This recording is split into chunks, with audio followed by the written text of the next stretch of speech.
Nah, hari ini saya mau liatin pupuk atau kompos atau mulsa yang membuat tanaman yang berbuah di kebun atap rumah saya buahnya bisa selebat ini. Assalamualaikum warahmatullahi wabarakatuh. Kembali lagi dengan keluarga Asoy di Bandung. Teman-teman, hari ini kita berkebun lagi di atap rumah. Ikuti terus videonya, jangan lupa di subscribe dulu, dipencet tombol merahnya. Nah, teman-teman, habis liburan di rumah Bapak, melihat kebun langsung ke atap rumah. Ini buah kecipir, udah gede-gede lagi dan kayaknya udah siap dipanen lagi nih, teman-teman. Nah, hari ini saya mau liatin pupuk atau kompos atau mulsa yang membuat tanaman yang berbuah di kebun atap rumah saya buahnya bisa selebat ini, sebanyak ini. Terus kita lanjut nanti bikin kompos, terus menanam kangkung sama menanam wortel. Ikutin terus videonya. Nah, teman-teman pasti tahu ini humus daun bambu. Ini sengaja saya bawa dari rumahnya Bapak. Kebetulan kemarin habis liburan dan kebetulan ada yang pesan juga, jadi bawa langsung dari rumah Bapak. Ini kayaknya yang pesen Bunda di Tangerang, Banten udah nyampe hari ini paketnya. Semoga daun bambunya bermanfaat ya Bunda. Nih, humus bambu ini yang membuat si tanaman yang berbuah di kebun atap rumah saya buahnya bisa sebanyak itu. Nah, kalau waktu itu saya jadikan mulsa di atasnya, tapi ternyata ini bisa juga dibikin kompos atau menjadi media tanam juga. Nah, teman-teman yang sering ngikutin video saya mungkin udah tahu, pas waktu saya ngasih mulsa di atas media tanam ke semua tanaman yang saya tanam di kebun atap rumah ini, makanya si tanamannya bisa berbuah banyak. Nah, buat teman-teman yang mau order, yang mau mencoba khasiat dari humus daun bambu ini, bisa hubungi saya, nomor WA-nya ada di deskripsi video ini. Nah, teman-teman, kandungan yang terdapat dalam humus daun bambu ini ada fosfor, ada kalium, ada silika organik, dan banyak lagi kandungan yang membuat si tanaman bisa berbuah banyak. Ada jamur juga, teman-teman. Ada jamur mana ya contohnya? Suka ada jamur yang putih-putih. Nah, itu bisa mencegah layu fusarium. Biasanya di batang-batang bambunya atau di daun bambunya ada jamur-jamur putih. Nah, ini jangan dibuang, ini bagus. Nah, teman-teman yang mau buahnya lebat seperti kecipir atau buncis di kebun atap rumah ini bisa coba memakai humus daun bambu. Buktikan sendiri ya, teman-teman. Kita lanjut bikin kompos dari tanah bekas menanam selada hijau kemarin, dan nanti saya mau masukin daun bambu supaya si komposnya lebih bagus. Simak terus videonya. Nah, teman-teman, kita buat kompos dari tanah bekas media tanam, terus dari dedaunan kering, sama dari bekas sayur-sayuran sisa, termasuk nanti daun bambu saya mau masukin buat dijadikan bahan untuk komposnya. Nah, nanti semua bahannya saya masukin ke sini. Ini kali kedua saya bikin kompos. Waktu itu pernah bikin kompos dan dipakai buat nanam bawang merah. Kompos yang saya buat ini tanpa EM4.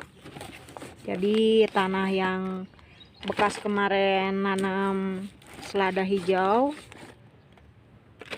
saya masukin ke sini.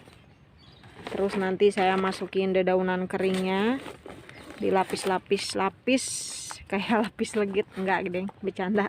Maksudnya nanti tanah dulu, udah tanah dimasukin dedaunan, ditutup lagi tanah, terus seperti itu ya teman-teman sampai si karungnya penuh. Ini di bawahnya tanah dulu, tapi tanahnya tipis-tipis. Udah tanah kayak gini, masukin dedaunannya, sampah-sampah sayur sama daun bambu supaya nanti si komposnya subur bagus. Masukin kayak gini, terus ditutup lagi sama tanah.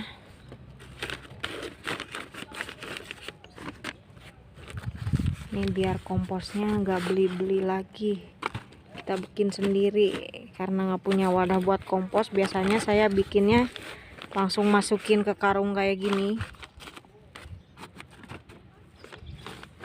ketutup, masukin lagi. Itu sisa bekas beres-beres kebun, ada dedaunan, ada apa-apa, dimasukin ke wadah sini. Kita masukin semuanya tuh teman-teman.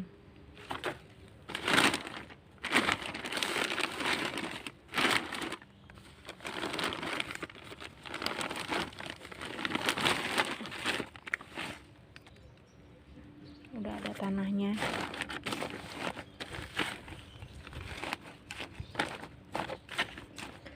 Ntar dilapis-lapis sampai penuh. Nah, mau masukin daun bambunya teman-teman, biar nanti si komposnya makin subur.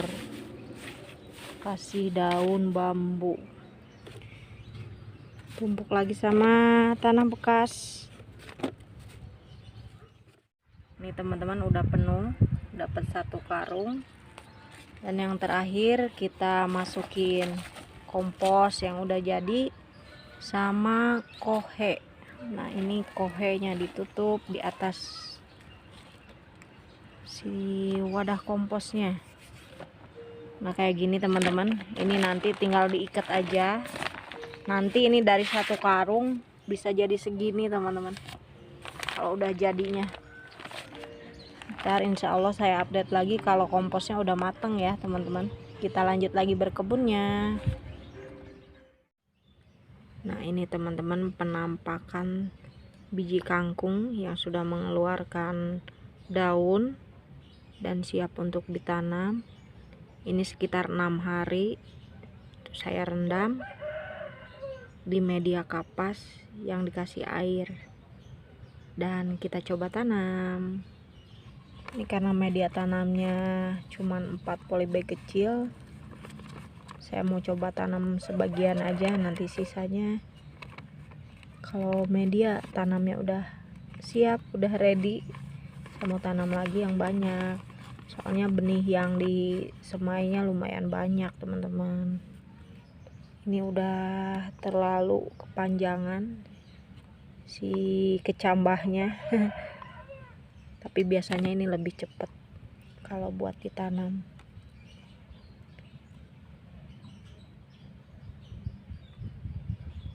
Kita cari lagi yang panjang biar cepet tumbuhnya. Nah, nih.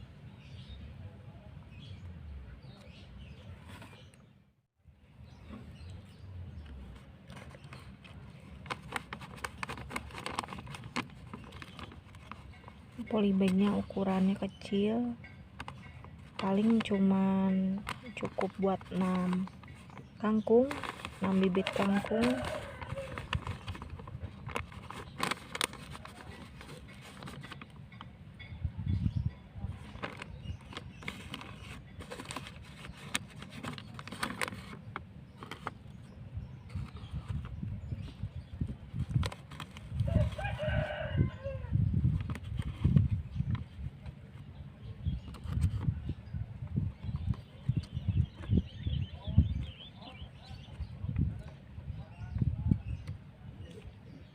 Nih, 1 lagi. Cukup buat 6 kangkung nih teman-teman. Kita lanjutin lagi tanamnya.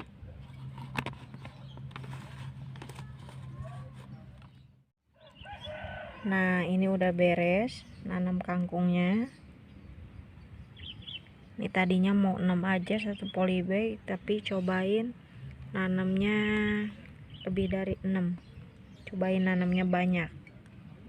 Semoga aja si kangkungnya nggak tumbuh kuntet, nggak rebutan nutrisi.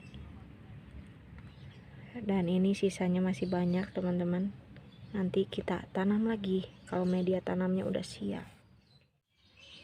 Nah teman-teman, karena kemarin berhasil menanam wortel dan sekarang kita coba tanam lagi, tapi di planter bag ukuran 18 liter.